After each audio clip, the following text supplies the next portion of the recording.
day. Like, I know Huss is someone I can lean on, Ivan's someone I can lean on, is when we do want to do things that seem different in the W, but maybe have been done for years in French football, or even your time in Italy and UK. Like, we can lean on each other for that insight. You know, I'm going down the path of hiring a team leader, a general manager. Like, yeah, we want to think a little bit differently, but these guys have done it before. So there's certain things that translate across gender, sport, market, and making sure we're picking brains on that. But absolutely, we want to do things differently.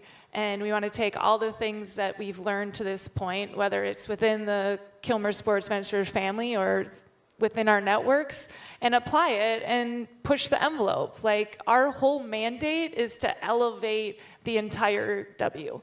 If we're not doing that, then why are we here, right? Like, we need to elevate the entire league by looking for ways to improve, for efficiencies, to bring dollars, revenue, fandom, become a lexicon of culture, like all these things. So, I mean, I think our name and logo is a great example of that. Like, nobody's done it but like that before. And nobody's had an entire country from the very beginning. We're going to play regular season games in different marketplaces. Honestly, I don't even know what's next in some cases. All I know is that we're going to continue to push the envelope, and it's great to have support from these guys, from the league, and from an incredible owner. Just one more question, actually, because I know Larry's, I think, is a 25% shareholder in Maple Leaf Sports and Entertainment. Do you look at that business and think, actually, I really can lean into that business and learn from them? Yeah, I mean, MLSE, those people were my colleagues for 11 years. You know, I learned a ton while there. I mean, there's some people in the audience right now. We're in the same marketplace. They're literally partners of ours in the fact that we're playing in their buildings. So 100% we'll lean on them. We learn a lot from them, and hopefully they can learn from us too. Like, I think competition is great because it makes everybody better. So I hope to also provide some competition for my former colleagues at MLSE. Good. And Ivan, we've only got about 5 minutes left on this session, but I want to sort of go back to the beginning about the model and investing and where you invest and why you invest. And I just want to dig into that a little bit more, if I may, because I would imagine you've got other properties that you're looking at, obviously not in a rush. You know, talk me through some of the thinking around that, because I would be sitting here thinking, well, actually, if you're not in a rush, you're going to miss out on opportunities. And you might be thinking, well, looking at me, thinking, well, if we're not in a rush, we're going to make the right decisions. So, you know, what will it look like in 5 years' time, Kilmer Sports Ventures? So it's interesting because we do have, you know, Huss is talking a lot about our long-term thinking, and then the question goes to Teresa, well, you know, you have to start a team in a very defined short space of time. Don't be deceived. I mean, the long-term thinking does not mean a lack of urgency. In sports business, on the court, on the field, if you don't have real urgency, you're going to be left behind. So we have a very strong sense of urgency in everything we do. That's not inconsistent with thinking long-term. And that also applies on the investing side. You know, we want to be there for the right opportunities where we feel we can add value. But you know, we're not going to move just because we want. There's one of the things about Larry, which I think is really important, is it's not about ego for him. Genuinely isn't about ego. He's very low profile. He believes in sports as a way of connecting communities and connecting families. And I know that sounds a little bit, perhaps, you know, pie in the sky and not real, but it is real with him. He's a special guy. So we're looking for that community feel. That's what we found with Saint Etienne. That's a very strong community club with an incredible feeling right across France.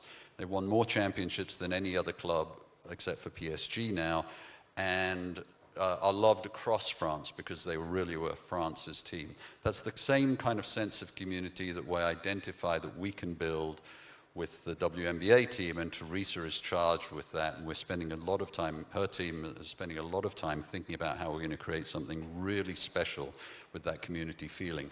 So when we look at investments, it's a little, listen, I worked for a hedge fund effectively at Milan with Elliott Management. We did a turnaround project with Milan and then sold the club on to Redbird Capital.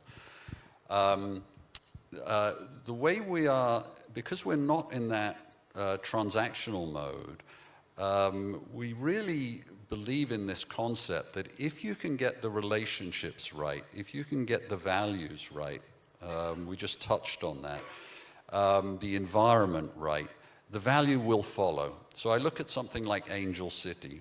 Everything Angel City, this is the women's soccer team in LA, everything Angel City have done has been values-led, and value has, the financial value of that has followed.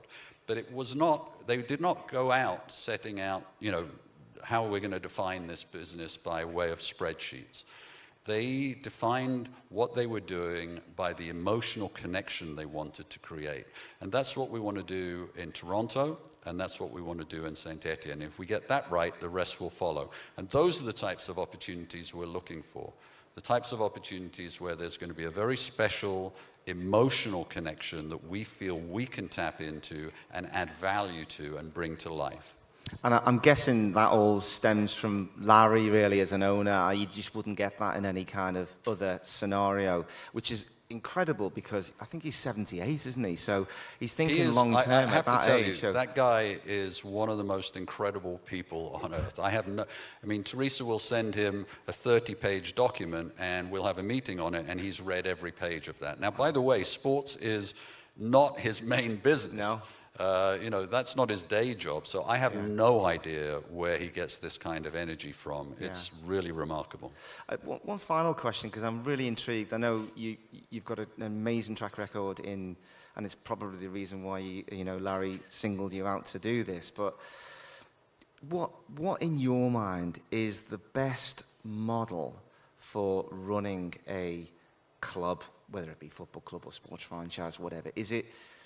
Because it's quite a complex world now, and it's quite a complex, you know, set of stakeholders, etc. What in your mind, could you put it into a sort of? I'm still learning and still trying to work it out, and you learn with each experience. I think one of the interesting things to me is as the business becomes bigger and the amount of money goes up, the level of complexity can go up dramatically. You know, you can now afford to have experts in all of these different areas coming in and contributing. They have their own ideas, and how you manage all of that becomes more complex. And I think one of the things I was very focused on at Milan in particular was trying to keep simplicity at the heart of that. You know, Milan is a massive global brand.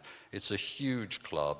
There's a saying in Italy, la maglia è pesante, which means the shirt is heavy. And you can allow yourself to get distracted by that. You can allow yourself to feel that weight, and it will inhibit you. What you have to get to, I think I've learned this through some painful experiences, you have to get to the simplicity at the heart of the sport. You know, if you can get the human relationships at the heart, if you can get the right culture right in the center of all of that, all of the other things begin to fall into place like dominoes. Yeah, wise words. I think we've run out of time, so we'd like to wrap it up there. But I'd like to thank the three panelists for giving their view on Kilmer Sports Ventures. But I also would like to say to you guys, look, if you're looking for investment in the sports and entertainment space, you know, think very carefully what you want, because the type of investor, from what I've learned today, will depend how that business is run. So, you know, do your due diligence as much as the guys who are buying you doing theirs. So thank you very much for the panel. Thank you.